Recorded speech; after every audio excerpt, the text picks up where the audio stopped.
আমার স্বামীর বন্ধু আমাকে একদম পুরো ফাটিয়ে দিয়েছে। সেদিন আমি বুঝতে পেরেছিলাম যে শারীরিক সুখ কাকে বলে। বন্ধুরা, আমি বিয়ে করার পর আমার জীবনে আমি কখনো শারীরিক সুখ পাই নাই। আমার স্বামী সেইটা আমাকে কখনোই দিতে পারতো না, ব্যর্থ ছিল। কিন্তু পরে আমি বুঝতে পারলাম এইটা আর কেউ না, আমার স্বামীরই একটা প্রতিক্রিয়া ছিল। আমার স্বামী মূলত তার বন্ধুকে আমার কাছে পাঠিয়েছে। সে যাই হোক, আমি তো সুখ পেয়েছি, আমি তো মজা পেয়েছি। বন্ধুরা, আমার স্বামী এই অত্র এলাকার একজন চেয়ারম্যান। তিনি এলাকার মানুষকে শাসন করেন। এই এলাকার মানুষজন আমার স্বামীর কথায় উঠে আর বসে। কিন্তু আমার স্বামী সে তার নিজের স্ত্রীকে সুখ দিতে পারে না। তার স্ত্রীর কাছে সে একজন অসহায় প্রাণী। সে তার স্ত্রীর কথায় উঠে আর বসে। তো বন্ধুরা, তোমরা সবাই কেমন আছো? আশা করি তোমরা অনেক বেশি ভালো আছো। বন্ধুরা, আজকে তোমাদের জন্য একটা দারুণ স্টোরি নিয়ে হাজির হয়ে গেলাম। আজকে তোমাদের জন্য স্বামী এবং স্ত্রীর ভালোবাসার একটি গল্প নিয়ে হাজির হয়ে গেলাম। বন্ধুরা, গল্পটি একদম শুরু থেকে শেষ পর্যন্ত শুনবে, না হলে গল্পের আগাগোড়া মাথা কোনো কিছুই তোমরা বুঝবে না। তো যাই হোক, আজকের গল্পতে আছে বিনোদন, টুইস্ট, ইন্টারেস্ট, অনেক কিছুই তোমরা খুঁজে পাবে। তাহলে চলো শুরু থেকে শুরু করি। বন্ধুরা, আমার নাম শারমিন। আমি ছিলাম মা বাবার একমাত্র মেয়ে। আমার 2 ভাই আছে। 2 ভাইয়ের রাজকন্যা ছিলাম আমি। আমাকে বিয়ে দেওয়ার একটা অনেক বড় একটা প্ল্যান ছিল। বাড়ির সবাই মুখিয়েছিল যে আমাকে রাজকন্যার মতো আমাকে বিয়ে দিবে, তারা আমাকে বিদায় করবে। তো আমাদের গ্রাম থেকে প্রায় 40 কিলোমিটার দূরে এক গ্রামে উনি হচ্ছে ওই এলাকার চেয়ারম্যান। ঠিক আছে, ওই এলাকার চেয়ারম্যান উনি। তো ওই চেয়ারম্যানের সঙ্গে আমার বিয়ে ঠিক হলো। আর যেহেতু চেয়ারম্যান, ওনার বয়স তুলনামূলক আমার চাইতে একটু বেশি। কিন্তু আমার মা বাবা বা আমার যারা আত্মীয় স্বজন যারা এই বিয়েটা ঠিক করেছে, তারা ছেলের সহায় সম্পত্তি দেখে তারা কিন্তু বিয়েটা ঠিক করেছিল। আমি আসলে যা বুঝলাম। কিন্তু যার সঙ্গে আমার বিয়ে ঠিক হয়েছে ওনার নাম ছিল হারুন সাহেব। তবে উনি একটু সুন্দর ছিলেন, কিন্তু ওনার বয়সটা একটু বেশি ছিল। যেমন ওনার বয়স ছিল 28 বছর, আর আমার বয়স ছিল সবেমাত্র 19 বছর। আমার থেকে প্রায় 11-12 বছরের বেশি ছিল ওনার বয়স। কিন্তু আমার মা বাবা আসলে বয়স নিয়ে তারা তেমন একটা কিছু ভাবে নাই। তারা ভেবেছিল ছেলে এই অত্র এলাকার চেয়ারম্যান, ওনার কথায় মানুষ উঠে বসে। তাছাড়া প্রচুর পরিমাণে সয় সম্পত্তির মালিক, টাকা পয়সা, ধন দৌলত, কোনো কিছুর অভাব নেই। আপনার জমি আছে, সব কিছুই আছে, ব্যবসা আছে, অনেক কিছুই আছে। তো আমাকে বিয়ে দেওয়ার পর উনি যেদিন বাসর রাত হয়, বাসর রাত হলো বন্ধুরা মেয়েদের জীবনের একটা সবচেয়ে বড় একটা রাত। এই রাতটাকে ঘিরে অনেক ছেলে, অনেক মেয়ে, তারা অনেক রকম চিন্তা ভাবনা করে, অনেক স্বপ্ন দেখে। হ্যাঁ, আর 8-10টা মেয়েদের মতো আমিও অনেক স্বপ্ন দেখেছিলাম যে আমার বাসরাতটা এইরকম হবে, ওই রকম হবে। ইস, আমার বাসরাতে আমার স্বামী আমাকে এইভাবে আদর করবে, আমার ঘুমটাটা সেইভাবে সরাবে। কত স্বপ্ন দেখেছিলাম, কত প্ল্যান করেছিলাম, কিন্তু বন্ধুরা শেষ পর্যন্ত কোনো কিছুই হলো না। বাসর রাত আমার হাজব্যান্ড এসেই সে ঘুমিয়ে পড়ল। আমি রীতিমতো অনেকটা অবাক হয়ে পড়লাম। আমি তাকে অনেক ডাকাডাকি করলাম, কিন্তু সে আমাকে বলল তার নাকি টায়ার্ড লাগতেছে। আমি আর কোনো কিছু বললাম না। পরের দিন বৌভাত, আমি ভাবলাম আজকে রাতে মনে হয় একটা কিছু হবে। আমি ওয়াশরুম থেকে একটু ফ্রেশ হয়ে তারপর শরীরে একটু পারফিউম লাগিয়ে, এদিন আমি চুলে শ্যাম্পু লাগিয়েছিলাম। কিন্তু উনি পরের দিন আমার সঙ্গে একটু গল্প গুজব করে আমাকে বলল উনার নাকি শরীরটা ভালো না, উনি ঘুমিয়ে পড়বেন। আমি আজকেও মন খারাপ করে রইলাম, কিন্তু তাকে আমি কোনো কিছু বললাম না। কারণ একটা মানুষের বিয়ে হয়েছে, তার উপর দিয়ে অনেক বড় দখল গেছে, তো তার শরীর খারাপ হতেই পারে। এইভাবে চলে গেল আরো বেশ কয়েকদিন। বন্ধুরা, পরের দিন সকালবেলায় আমার স্বামীর ছিল অসুস্থ, প্রচুর পরিমাণে জ্বর ছিল শরীরে। আমি বুঝলাম না যে এটা আসলে কেন হচ্ছে। এখন এই কয়েকদিনের ভিতরে আমি আর সেই শারীরিক সুখটা আমি পাই নাই। বন্ধুরা, এইভাবে প্রায় 1 মাস চলে গেল। তো 1 মাস পর আমি আমার স্বামীকে বললাম, কি ব্যাপার, আপনি বিয়ে করেছেন অথচ আপনার নিজের স্ত্রীর কাছে আপনি কোনো কিছু চাচ্ছেন না, আপনার স্ত্রী কেমন সেটাও আপনি দেখতেছেন না। আর এই প্রত্যেকটা পুরুষ মানুষ তো বিয়ের পরে তার স্ত্রীকে সে পরীক্ষা করে যে সে আসলে এই কতটুকু ভালো বা আগে কোনো সম্পর্ক করেছে কিনা, এগুলো তো বোঝা যায়। কিন্তু আমার স্বামী আমাকে কখনোই এই বিষয়ে কোনো প্যারা দেয় নাই, ব্লেম দেয় নাই। সে তার যে শারীরিক সমস্যা ছিল এইটা আমি আসলে বুঝতাম না, এটা আমি ধীরে ধীরে বুঝলাম। আর যখন বুঝলাম তখন অনেক দেরি হয়ে গেল। তো বন্ধুরা, প্রায় 1 মাস 1.5 মাস সময় চলে গেল। একদিন আমার স্বামী আমাকে বলতেছে, ঠিক আছে যে শারমিন, তোমাকে কিছু কথা আমি বলতে চাই। তখন আমি বললাম, জি বলেন। তখন সে আমাকে বলতেছে, আসলে শারমিন, আমি এই এলাকার চেয়ারম্যান, ঠিক আছে, আমার অনেক টাকা পয়সা সব কিছুই আছে, কিন্তু শারমিন, তোমাকে সুখ দেওয়ার মতো আসলে আমার ওইরকম অ্যাবিলিটি নাই। আমি বললাম, কেন?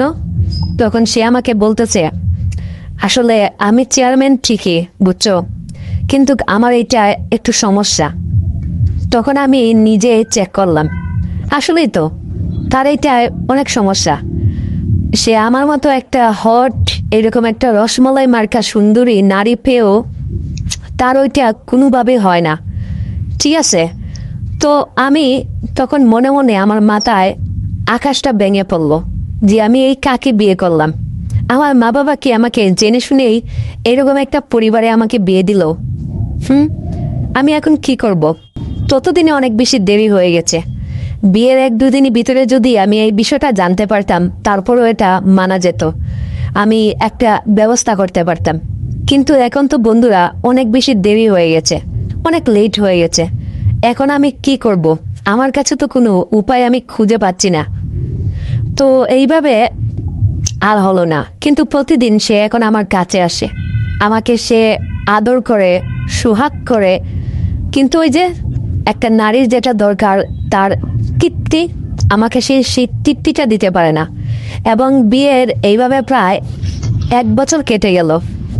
আমার মা বাবার বাড়ি থেকে সবাই আমাকে প্রেশার দিচ্ছে এবং তারা আমাকে ফোন করে করে বলে তাদের নাকি একটা বাচ্চা লাগবে, তাদের নাকি একটা সন্তান লাগবে। এখন আমার স্বামী তো কখনোই সন্তান দিতে পারবে না। এদিকে আমার শ্বশুর শাশুড়িও, তারাও তাদের এই যে ছেলের যে একটা সমস্যা, তারাও আসলে এই বিষয়টা কেউই জানে না। তারাও আমাকে বলতেছে, বৌমা, আমাদেরকে একটা নাতি নাতনি দাও, আর কতদিন আমাদেরকে অপেক্ষা করাবে? হ্যাঁ, প্রায় 1 বছরের তো উপরে হয়ে গেল। আমরা এই বয়সে একটু খেলাধুলা করি নাতি নাতনির সঙ্গে। আমি আমার শ্বশুর শাশুড়িকে যেন কোনো কিছু বলতে গিয়েও বলতে পারলাম না। স্বামীর এমন কথা আমি কি করে বলি? এই মানুষটার সঙ্গে 1 বছর বেশি সংসার অলরেডি করে ফেলেছি। আমার কাজ এই বাড়িতে এখন শুধু রান্না বান্না করা। আমি যেন আমার শরীর নিয়ে, আমার দেহ নিয়ে আমি যেন কোনো কিছু ভাবতেই পারতেছি না। আসলে এইভাবে কিন্তু একটা নারী মানুষ, সে কিন্তু চলতে পারে না। আমার খুব কষ্ট হচ্ছিল এইভাবে চলতে, খুব কষ্ট হচ্ছিল। আমি কোনোভাবে পারতেছিলাম না, কাউকে কোনো কিছু বলতেও পারতেছিলাম না। আর এইভাবে আসলে একটা মানুষ চলতেও পারে না। তো বন্ধুরা, আমি একদিন আমার স্বামীকে ঘুমের ভিতরে রাতের বেলায় আমি তার উপরে উঠলাম, তাকে আদর করতে করতে বললাম, অগো, এভাবে আর কতদিন? দেখো, আমাদের একটা বাচ্চা লাগবে। আসলে বাড়ি থেকে আমার আম্মা আব্বাও আমাকে বলতেছে, একটা সন্তান হলে তারা একটু খেলাধুলা করতে পারতো নাতি নাতির সঙ্গে। তোমার মা বাবাও তো বলতেছে, তারা তো আমাকে উঠতে বসতে আমাকে খোঁচা দেয়, রান্নাঘরে গেলে, ওই খাওয়াত গেলে, সব সময়। তাছাড়া আত্মীয় স্বজন তো প্রায় সময় ফোন করে বলে, কিরে শারমিন, কতদিন লাগাবি? আমার বান্ধবীরাও আমাকে বলে, তাদের সবারই বাচ্চা কাচ্চা আছে, আমারই নেই। এইভাবে হয় না, বুঝছো? কি করবে না করবে করো তাড়াতাড়ি, আমি আর পারতেছি না। তখন বন্ধুরা, আমার স্বামীর একজন ভালো একটা বন্ধু ছিল, ওর নাম ছিল রায়হান। রায়হান ছিল একটু অ্যাটিটিউড বয়। ওই যে কিছু কম বয়সী ছেলে থাকে না, যারা মেয়েদের পিছনে প্রচুর পরিমাণে ঘুরে, এই মেয়েদেরকে ফ্রি খাওয়ার যাদের স্বভাব, দেখবেন অনেকে রিলেশন করে 2 মাস বা 3 মাস, তারা কিন্তু রিলেশন করে। করে করে ওই মেয়েদেরকে কি করে আবাসিক হোটেলে বা বন্ধুর ফ্ল্যাটে নিয়ে খেয়ে তারপরে ছেড়ে দেয়। এইরকম অনেক মানে দুষ্টু বয় আছে। তো আমার স্বামী এরকম একজন বন্ধু আছে। একদিন তার বন্ধুর কাছে বলতেছে, রায়হানের কাছে, বন্ধু আসলে কি বলি বল, ডাক্তার তো আর কম দেখালাম না, অনেক ডাক্তারই দেখালাম, তোর বাবি কে বিয়ে করলাম, তাকে তো সুখ দিতেই পারলাম না, এখন মনে হয় একটা বাচ্চা কাচ্চা সেইটাও মনে হবে না রে। এদিকে আম্মা আব্বাও প্রেশার দিচ্ছে, কি করা যায় বলতো। আসলে আমি তো কম ডাক্তার দেখাইনি, দেখ তোর বাবির জায়গায় অন্য কোনো মেয়ে হলে এতদিনে সে কিন্তু আমাকে ছেড়ে চলে যেত, কিন্তু তোর বাবি বলে এতদিনে পর্যন্ত টিকে আছে। এইভাবে আর হয় না রে বন্ধু, কি করব কোনো কিছুই বুঝতেছি না। তখন রায়হানের কাছে এই কথা বলার পর রায়হান তখন বিষয়টা বুঝতে পারলো। বিষয়টা বুঝে রায়হান তখন আমার স্বামীকে বলল, বন্ধু তুই যদি কিছু মনে না করিস, তাহলে আমার কাছে একটা ছেলে আছে, আমি তোকে একটা ছেলে দিতে পারি। দেখ ও কিছু টাকার বিনিময়ে তোর স্ত্রীর সঙ্গে একটা সম্পর্ক করে তুলবে, তারপর একটা বাচ্চা দিয়ে সে চলে আসবে। তখন আমার স্বামী সুহাগ বলতেছে, আরে অন্য লোক নিয়ে আসবো, এটা তো আমি নিয়ে আসতে পারি। দেখ পরে যদি কোনো সমস্যা হয়, ব্ল্যাকমেল ট্যাকমেল করে বা জানাজানি হয় কারো কাছে, একটা মান সম্মানের ব্যাপার, আমি এলাকার চেয়ারম্যান, বুঝলি, একটা মান সম্মানের প্রশ্ন রে, তার জন্য আমি তো অন্য ছেলেকে নিয়ে আসতে পারি, তাহলে আমি তোকে বললাম কেন। তখন আমার স্বামীর বন্ধু বলতেছে, বুঝেছি বন্ধু, তোকে আর কোনো কিছু বলতে হবে না। তখন বন্ধুরা, আমার স্বামী আমাকে কল করে বলতেছে, শারমিন আজকে আমাদের বাসায় একজন গেস্ট আসবে, আমার বন্ধু আসবে, একটু রান্না বান্না করো। আমি বললাম কি রান্না করব। তখন সে আমাকে বলতেছে, আরে ওই আমাদের একটা মুরগি আছে না, কক মুরগি, ওটা জবাই করো, আর হচ্ছে মাছ বা শাকসবজি রান্না করো। তখন আমি তাকে বললাম ঠিক আছে, আমি রান্না করতেছি, সমস্যা নেই। রান্না করার পর বন্ধুরা, রাতের বেলায় সে তার গেস্টকে মানে তার বন্ধুকে নিয়ে আসলো আমাদের বাড়িতে। আসার পর আমি দেখলাম মানুষটা মোটামুটি আমার হাজব্যান্ডের মতোই। তো সে আমার জন্য অনেকগুলো গিফট নিয়ে এসেছে। আমাদের বাসায় রসমলাই, মিষ্টি, তারপর হচ্ছে একজনের বাসা গেলে আর কি যা যা নেওয়ার প্রয়োজন। আমার শ্বশুর শাশুড়িকে আসে, তারা সালাম দিলেন, শ্বশুর শাশুড়িও তাকে সালাম দিলেন, নিজের সন্তানের মতোই দেখেন। আর আমাকে এসে বাবি ডাকলো, তো অনেক মানে সম্মান করলো আর কি মানুষটা। তারপর বন্ধুরা, আমি রাতের রান্না বান্না শেষ করলাম। তারপর শ্বশুর শাশুড়ি, আমার হাজব্যান্ড এবং স্বামীর বন্ধু সবাই মিলে আমরা রাতের খাবার খেলাম। আমার স্বামীর বন্ধু খাবারগুলো খাচ্ছিল আর খুব মজা করে খাচ্ছিল। সে আসলে মূলত এই জায়গাতে ব্যাচেলার থাকে, কারণ সে এখানে একটা জব করে, অনেক দূর তার বাড়ি, কিন্তু ওই আমার স্বামীর সঙ্গে আসলে চাকরি করতে গিয়ে তারা দুইজন একে অপরের বন্ধু। তো আমি তখন, সে যখন খাচ্ছিল আমি তখন তার খাবারটা দেখতেছিলাম। তখন সে বলতেছিল, ইস কতদিন পর ঘরের খাবার খেলাম, এই মেচের খাবার খেতে খেতে তো আর ভালোই লাগে না। তখন আমি তাকে বললাম, ভাই আপনি এখানে ব্যাচেলর না থেকে আমাদের বাসা তো এমনিতেই খালি আছে, খালি পড়ে থাকে, আপনি তো চাইলে আপনার বন্ধুর সঙ্গে আমাদের বাড়িতেই থাকতে পারেন। আমাদের বাড়িতে থাকলে কি আপনার কোনো সমস্যা হবে? আমাদের এখানে তো থাকলে আমি আপনাকে ভালো মন্দ রান্না করে খাওয়াতাম। তখন এই সুযোগটা কোনোভাবে যেন মিস করলো না আমার স্বামীর বন্ধু রায়হান ভাই। তখন বলতেছে, আরে ভাবি এটা তো আপনি বেশ চমৎকার একটি কথা বলেছেন, কিন্তু ভাবি আপনাদের পরিবারে আমি এসে আর আপনাকে ডিস্টার্ব করতে চাই না, আপনি আবার আমার জন্য রান্না করবেন। আমি তখন বললাম, দেখেন ভাই আমরা মহিলা মানুষ, রান্না বান্নাই আমাদের কাজ, ঠিক আছে? আর তাছাড়া আমি রান্না করতে, একজন মানুষকে খাওয়াতে আমি খুব ভালোবাসি। আমি অন্যান্য মেয়েদের মতো বা মহিলাদের মতো না। ভাই, আপনি আমাদের বাসায় থাকলে, খাবার দাবার করলে আমার নিজের কাছেও খুব ভালো লাগবে। আপনি এখন থেকে এখানেই থাকবেন, এখানেই খাবার দাবার করবেন। এই সুযোগটা কোনোভাবেই যেন মিস করলো না রায়হান ভাই। রায়হান ভাইও দেখলাম এই কথা শুনে বেশ খুশি। অপরদিকে দেখলাম বন্ধুরা, আমার স্বামী, সেও অনেক বেশি খুশি। তার স্বামীর বন্ধু রায়হান যতটা খুশি না, তার চাইতে বেশি খুশি হয়েছে আমার স্বামী। আমি আমার স্বামীকে বললাম, কি গো, তুমি খুশিও নাই? তখন আমার স্বামী আমাকে বলতেছে, হ্যাঁ হ্যাঁ, আমি তো এতদিন যাবৎ এটাই চেয়েছিলাম, কিন্তু কি বলতো, আমি তোমাকে সাহস করে বলতেই পারতাম না, কারণ আমি এলাকার চেয়ারম্যান। এখন ও আসলে চাকরি করে, কিন্তু জানো, একটা সময় আমি ওর সঙ্গে চাকরি করতাম। এখন না হয় আমি চেয়ারম্যান হয়েছি, কিন্তু ও আমার আন্ডারেই কাজ করে, কিন্তু আমার বন্ধু মানুষ। কিন্তু তোমার কাছে কখনো বলি নাই, কারণ তুমি রান্না বান্না করে খাওয়াবে কিনা। তখন বলতেছে, হারে সমস্যা কি, দরকার পড়লে ওই যে তোমার খালাতো একটা বোন আছে না, রিমিকেও নিয়ে আসবো, সমস্যা কি। যাক ভাই, তুমি এখন আমাদের বাসায় থাকবে। তখন আমার স্ত্রী, আমার স্বামীর বন্ধু বলল, ঠিক আছে ভাবি, খাবারটা অনেক সুন্দর হয়েছে, তাহলে আরেকদিন আসবো না, একেবারেই এসে থাকবো না। তখন আমি বললাম, ভাই আজকে রাতটা এখন প্রায় 10টা বাজে, এখন এত রাতে আপনি কই যাবেন? একটা কাজ করেন, আজকে আপনি আমাদের এখানেই থাকেন। তারপর বন্ধুরা, আমাদের সামনে একটা গেস্ট রুম আছে, ছোট একটা রুম আছে, সেই রুমে স্বামীর বন্ধুকে নিলাম। তো সে থাকা শুরু করলো। পরের দিন সে কাপড় চোপড় নিয়ে এসে আমাদের বাসায় একেবারে পুরো পার্মানেন্ট। আমরা অনেক রাত গিয়েছে, প্রায় সময় আমরা লুডো খেলে খেলে রাত পার করে দিতাম। আমার হাজব্যান্ড প্রায় সময় সে ঘুমিয়ে যেত, আর মাঝে মধ্যেই আসলে আমার স্বামীর বন্ধুকে আমার রুমে পাঠাতো। ইদানিং সে আমাকে ফলো করা শুরু করে দিয়েছে।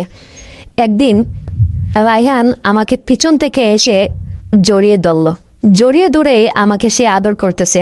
আদর করে আমার হাত পা টিপে দিচ্ছে, মানে সুসুরি দিচ্ছে। আমি হঠাৎ করে ঘুম থেকে উঠে আমি বললাম, আরে রায়হান ভাই, আপনি এখানে?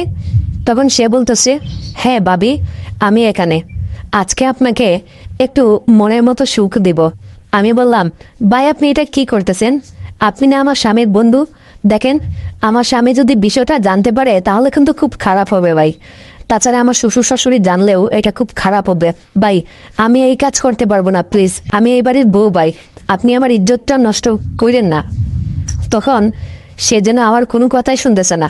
আমি তাকে ভয় দেখালাম, দেখেন ভাই, আপনি যদি আমার কাছে আসেন তাহলে কিন্তু আমি চিৎকার করব, সবাই শুনে ফেলবে। তখন রায়হান ভাই আমাকে বলতেছে, আরে ভাবি, আপনি ভুল করতেছেন। দেখেন, আমাকে এই বাড়িতে আপনার স্বামী সোহাগী আমাকে নিয়ে এসেছে, তার নাকি সমস্যা। ভাবি, আপনার মা বাবা নাকি আপনাদেরকে প্রেশার দিচ্ছে একটা বাচ্চার জন্য। দেখেন ভাবি, আমি একটা অবিবাহিত পুরুষ, তাছাড়া অনেক মেয়েদের সঙ্গে আমি রিলেশন করেছি, অনেককেই আমি বাচ্চা দিয়েছি, আমি একজন কলবয় হিসেবেও আমি কাজ করি। ভাবি, আপনি যদি বাচ্চা লাগে তাহলে বলেন, না হলে আমি চলে যাচ্ছি। আমি এই কথা শোনার পর তখন আমি বললাম, আচ্ছা এই কথা, তার মানে আপনাকে আমার স্বামী পাঠিয়েছে, তাই তো? তাহলে এইটা আমাকে আগে বলবেন তো আপনি। আচ্ছা ঠিক আছে, তো আমার স্বামী পাঠিয়েছে আপনাকে। তখন বন্ধুরা, আমার কাছে বিষয়টা একটু খটকা লাগলো, কারণ আমি তার বন্ধুর সঙ্গেই একই রুমে একই খাটে শুব, তাছাড়া তার স্ত্রীর কাছে এসে আসবে, এটা একটু খারাপ লাগে না? আসলে মানুষ তো খারাপ কাজ করে, কিন্তু সেইটা করে হচ্ছে গোপনে, আর আমি এরকম ওপেনে খারাপ কাজ করব, এইটা আমার স্বামী কি সহ্য করতে পারবে? আমি বললাম, রায়হান ভাই, আজকে না, আজকে আমি প্রস্তুত না, আমি কালকে আপনার সঙ্গে এই কাজটা করি। তখন সে বললো, আচ্ছা ঠিক আছে ভাবি। তারপর বন্ধুরা, আমি আমার স্বামীর কাছে গেলাম, গিয়ে বললাম, তুমি এটা কি করলে? তুমি কিন্তু কাজটা একদম মোটেও ঠিক করলে না। তখন আমার স্বামী বলতেছে, কি করলাম? আমি বললাম, মনে হচ্ছে বাজা মাছটা উল্টো খেতে জানো না। কি করলা, তোমার বন্ধুকে আমাদের বাসায় তুমি এই কারণে নিয়ে এসেছো? দেখো, আমাদের একটা বাচ্চা লাগবে, প্রয়োজন হলে আমরা একটা বাচ্চা দত্তক নিব, কিন্তু আমি পরপুরুষের সঙ্গে একই বিছানায় শুতে আমি পারবো না। তাছাড়া আমার শরীরটা এটা একটা পবিত্র শরীর, আমি এই শরীরটা কোনোভাবেই নষ্ট করতে পারবো না, আমার একটা ইজ্জত আছে। তখন আমার স্বামী আমাকে বুঝিয়ে বলল, দেখো, আমি এতে কোনো কিছু মনে করব না। আসলে পরের একটা বাচ্চা দত্তক নিয়ে আসা আর নিজের একটা বাচ্চা আকাশ পাতাল ব্যবধান। তাছাড়া তুমি একটা বাচ্চা নিয়ে আসলে আনতেই পারো, কিন্তু এই গ্রামের যেহেতু আমি একজন চেয়ারম্যান, অনেকেই অনেক কিছু বলবে আমাকে, যে চেয়ারম্যান মনে হয় আতকুরা, ওর মনে হয় সমস্যা আছে। হ্যাঁ, আমার একটা মান সম্মান আছে, আর আমার বন্ধু আমাদের বাসায় থেকে তোমাকে যদি ও প্রেগনেন্ট করে, ও যদি তোমাকে বাচ্চা দেয়, তাহলে সেটা কেউ বুঝতে পারবে না। এটা শুধু তোমার আর আমার ভেতরেই থাকবে, আর ওর ভেতরেই থাকবে। হ্যাঁ, সবাই ভাববে যে এটা আমারই বাচ্চা, এটা কেউ বুঝতে পারবে না। এখন তুমি তো, আসলে আমি তো তোমাকে কখনোই ওইভাবে সুখ দিতে পারি নাই, তারপরেও তো তুমি আমার সংসারে আছো, সংসার করতেছো, তাই না? তো তুমি তো আমাকে আর ছেড়ে কোনো জায়গায় কোথাও যাচ্ছ না। দেখো, তুমি যদি এমনটা করো, তাহলে কিন্তু তোমার জন্য এবং আমার জন্য, আমাদের দুজনের জন্য কিন্তু বেশ ভালো হবে। তাছাড়া রায়হান ও খুব ভালো ছেলে, কিন্তু ও আসলে অন্য আর 8-10টা ছেলের মতো না যে ওকে কিন্তু আমরা বিশ্বাস করতে পারি। তাছাড়া ও কারো কাছে এই বিষয়টা বলবেও না। এখন তুমি যদি একটু নিজেকে মানিয়ে নিতে পারো তাহলেই সম্ভব, না হলে কিন্তু কোনোভাবেই এইটা আসলে সম্ভব না। তাছাড়া আমি রায়হানকে প্রথমে এই কথাটা বলেছিলাম, কিন্তু রায়হান কোনোভাবেই রাজি হচ্ছিল না। সেও আমাকে প্রথমে একটু দ্বিধায় ভুগতেছিল, যে সেও কিন্তু রাজি হচ্ছিল না। অনেক কিছু বলে কিন্তু ওকে রাজি করালাম। এখন তুমি যদি পিছিয়ে যাও তাহলে কিন্তু সবই শেষ। দেখো, শুধু একটা বাচ্চার জন্য না, আমি চাই, কারণ তুমি আমার সংসারে এসেছো, এই প্রায় 1.5 বছর হয়ে গেছে, তুমি এখনো কোনো শারীরিক সুখ পাও নাই, শারীরিক কোনো ভালোবাসা পাও নাই।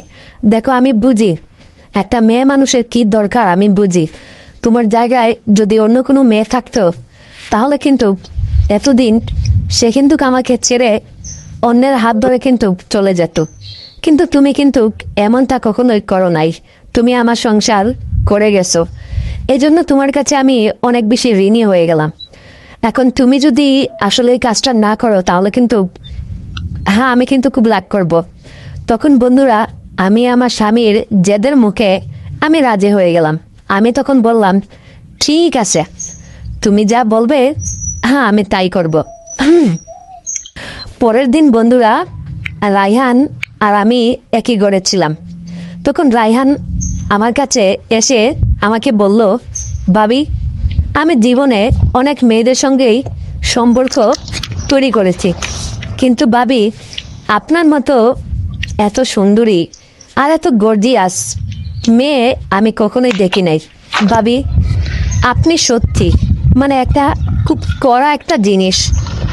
আমি মনে মনে ভাবলাম, যাক, রায়হানকে দিয়ে এখন হয়তো আমার শারীরিক সুখটা আমি মেটাতে পারবো। আমি একটা নাদুস নুদুস মেয়ে বন্ধুরা, আসলে আমি বিয়ে করেছি ঠিকই, কিন্তু স্বামীর সুখ আমি কখনোই পাই নাই। তাছাড়া একটা মেয়ে বিয়ের পরে সে কিন্তু চাইলেও কিন্তু একা একা থাকতে পারে না, তার খুব কষ্ট হয়। আমারও যেন খুব কষ্ট হচ্ছিল, কিন্তু আমার যেহেতু এখন বিয়ে হয়ে গেছে, আমি আমার মা বাবার ইজ্জতের কথা চিন্তা করে, সম্মানের কথা চিন্তা করে আমি কিন্তু এই স্বামীর সঙ্গে সংসার করেই যাচ্ছিলাম। আমার একমাত্র সুখ ছিল আমার হাত, বেগুন, শশা, গাজর, এগুলাই। কিন্তু এইগুলা দিয়ে তো বন্ধুরা আসলে মনের মতো তৃপ্তি পাওয়া যায় না, যেটা একটা পুরুষ মানুষ তার পুরুষত্ব দিয়ে দিতে পারে, ওইভাবে কিন্তু হয় না। এরপর বন্ধুরা, রায়হানকে আমি পেয়ে, রায়হান ছিল একটা গোলুমলু। রায়হান আমাকে আমার মনের মতো করে সে আমাকে আদর করতে লাগলো, আমাকে ভালোবাসা দিতে লাগলো। ওই রাতে আমি বুঝেছিলাম যে আসলে স্বামীর সুখ কি জিনিস। রায়হান সেদিন আমাকে একেবারে তার মন ইচ্ছে মতো উজাড় করে, তার যেভাবে ইচ্ছে এবং আমার যেভাবে ইচ্ছে, রায়হান সবসময় আমার ইচ্ছেটাকে, আমার সুখটাকে সে প্রাধান্য দিয়েছে। সে আমাকে বলেছে, ভাবি এভাবে দিব নাকি এভাবে দেব, ভাবি আপনি কোনভাবে বেশি আরাম পাবেন আমাকে বলেন, ভাবি আপনি ঘুমিয়ে পড়েন, ভাবি আপনি দাঁড়া হয়ে যান। মানে রায়হান আমাকে কত রকম ভাবে আমার মন মতো সে যে আমাকে দিয়েছে, কি বলবো বন্ধুরা। মানে আমি আমার জীবনেও এত সুখ পাই নাই। আসলে মানুষের জীবনে টাকা পয়সা, ধন সম্পত্তি, এইগুলাই আসলে জীবনের সুখ না। একটা মানুষ আর একটা মানুষের সঙ্গে শারীরিক সম্পর্ক, এইটা যে মানুষকে কতটুকু সুখ এনে দেয়। বিশেষ করে মানুষের যত ক্লান্তি আছে, যত দুঃখ কষ্ট আছে, সব কিছু ভুলিয়ে দেয় একটা শারীরিক সম্পর্ক।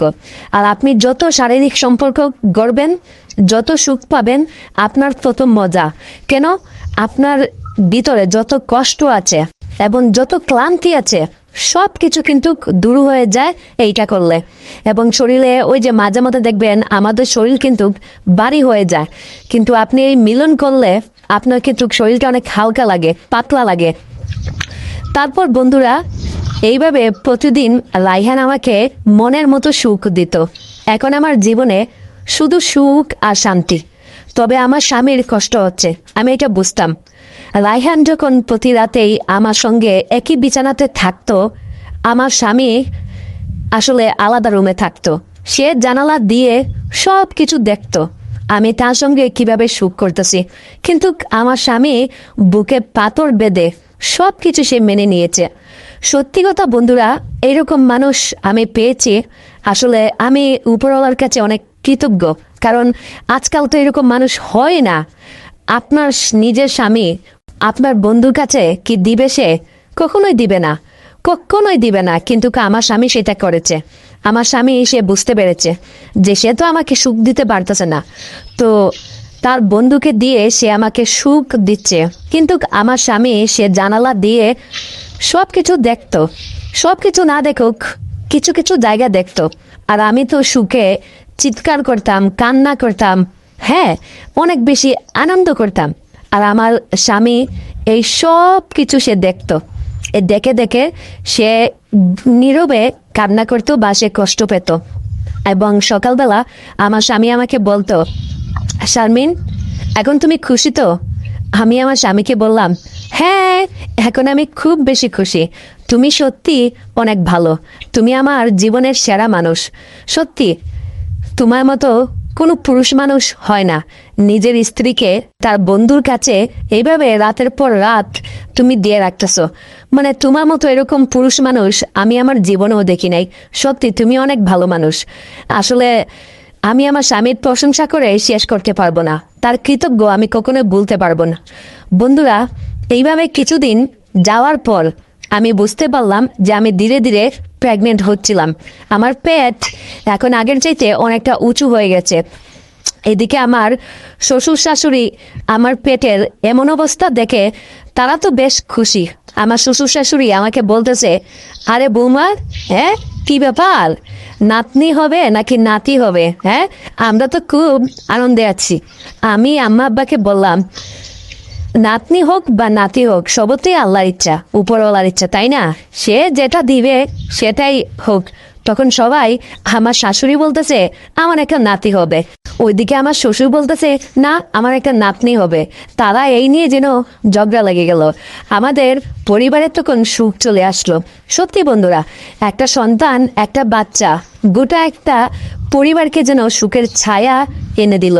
তারপর ওইদিকে আমার মা বাবা আমাকে কল করে বলতেছে, মারে কি শুনতেছি, হ্যাঁ আমার নাকি নাতি হবে। ওইদিকে আমার বাবা বলতেছে না আমার নাতনি হবে। তারাও যেন ঝগড়া লেগে গেল। পরিবারের সবার মুখেই এখন হাসি খুশি, সবার মুখেই অনেক আনন্দ। আমার স্বামী সবার মুখে এমন আনন্দ দেখে তার বন্ধু রায়হানকে সে অনেক ধন্যবাদ দিচ্ছে, টাকা দিচ্ছে, অনেক খুশি, সবাই অনেক খুশি। এদিকে আমি অনেক খুশি। আমার স্বামী আমার একটা পেটে চুমু দিয়ে বলতেছে এখন খুশি। তারপর বন্ধুরা, এইভাবে আরো 3 মাস রায়হান আমার সঙ্গে ছিল। যখন আমার বাচ্চা হলো, আমি যখন হাসপাতালে ছিলাম প্রেগনেন্ট, আমার একটা মেয়ে হয়েছে বন্ধুরা। মেয়ে হয়েছে তখন রায়হান আমার মেয়েটাকে একটা চুমু দিয়ে সে চলে গেল আমাদের বাড়ি থেকে।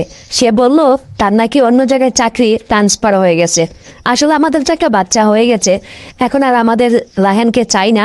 তবে রায়হান মাঝে মধ্যে আসবে, এসে আমাকে সুখ দিবে, ও বলে গেছে।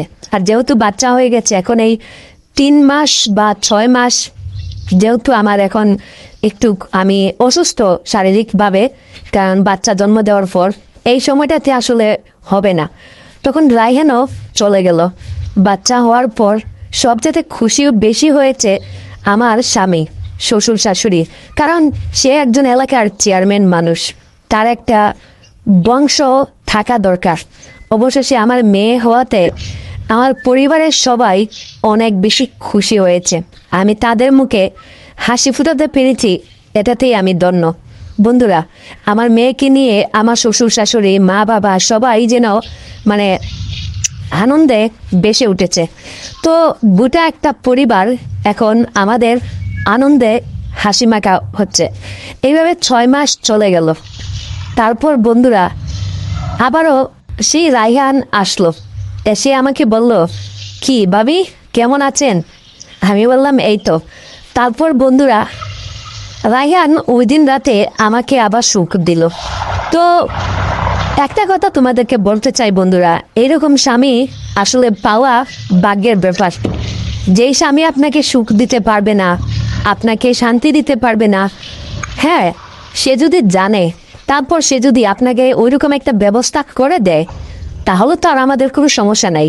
কিন্তু আমার স্বামী সেটা আমাকে করে দিয়েছে। ঠিক আছে, আমি এখন অনেক খুশি, অনেক হ্যাপি এবং অনেক সুখে আছি আমি। তো বন্ধুরা, আজকের আমাদের এই পরিবারের গল্পটা তোমাদের কাছে কেমন লাগলো? যদি ভালো লেগে থাকে তাহলে এই চ্যানেলের নিচে একটা কমেন্ট করে দাও। আর তোমরা কেমন গল্প চাও, চাইলে আমাদেরকে সেইটাও কমেন্ট করে জানাতে পারো। আমরা তোমাদের পছন্দ অনুযায়ী নতুন গল্প নিয়ে আবারও হাজির হব। তো বন্ধুরা, সবাই ভালো থাকবে।